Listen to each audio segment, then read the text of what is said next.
Ito na nga, ituturo ko sa inyo kung paano ilipat itong inyong na-receive na sahod kay Lolo Met sa GCash through PayPal.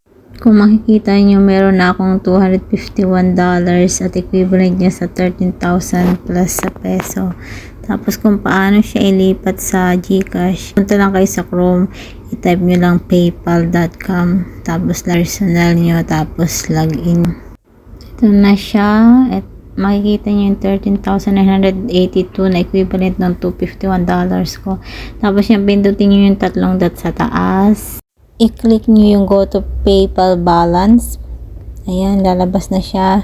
Yun yung balance nyo, 13,982.97.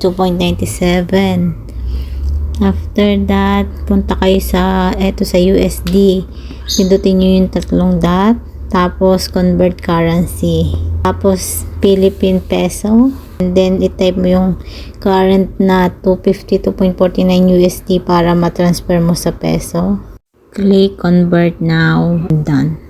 So, as you can see, wala na yung ating USD dollars at nandun na siya napunta sa peso. Punta ka sa GCash, then click profile. Click my link accounts. Then click PayPal. Click cash in. Click PayPal. And then link account. Ayan.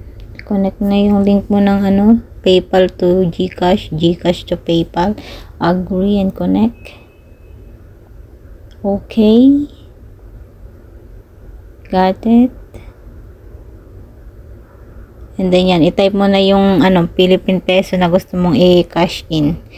Tulad nitong sinat ko kay Lolo, 13,843.15 ang kinash in ko. Ayan, next, proceed. At yan, pag proceed nyan, mapupunta na siya sa GCash mo. That's all. Success! Tara, nasa GCash ko na. Masok na 13,843.16.